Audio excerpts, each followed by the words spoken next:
What's the best way to explain the function of human organs? We might picture the heart as a pump, the brain as a kind of computer, the lungs as bellows, the kidneys as filters. We routinely compare our organs to such familiar devices as a way to grasp their essential roles. But when it comes to the immune system, the task is much harder. Where is it? What does it do, and how does it do it? How does it keep us healthy and defend us from invisible enemies? We may need more than one point of comparison. One simple, if admittedly circular, way to explain immunity is to relate it to antiviral software. Elk Cloner, the first computer virus, coded in 1982 by Richard Skrenta when a schoolboy in Pittsburgh, became attached to the Apple DOS 3.3 operating system via floppy disks. The first widespread infection, brain, followed in 1986. Ever since then, antiviral software has been forced to keep pace with an increasing level of threat. Does our immunity similarly keep itself updated to deal with each emerging menace?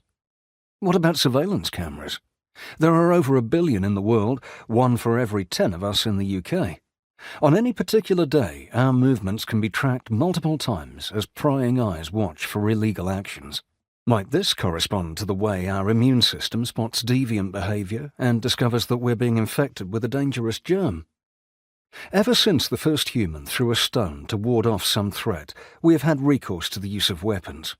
You or I may not be warlike by nature, but we are certainly prone to resorting to lethal force when confronted by threats. All but a dozen countries are currently involved in some way in military conflict. The classic way to defend against a threat is to produce something even more destructive. Does our immune system combat disease with ever more brutal force? In contrast to the parallel with military might, would it make any sense to think of immunity as some form of diplomacy or soft power? What about détente and cooperation, the idea of sharing resources to avoid conflict? Does our immune system ever do anything similar? In fact, all of these comparisons and more can legitimately be used to explain our immune system. It needs to be as innovative as antiviral software, able to detect a threat, mount a powerful response, and negotiate détente.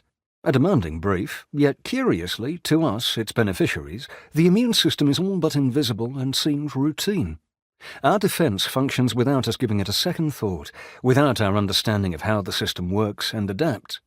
The body even allows for bits of itself to be removed. Spleens, tonsils, adenoids, appendix can all disappear without our overall health being affected.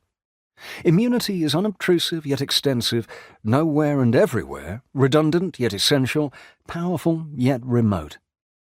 In this book, I promise that our immune system does so much more than defend us against infection.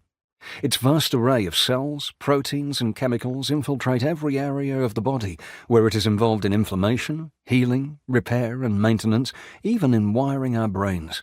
It is our part of our body's intelligence system.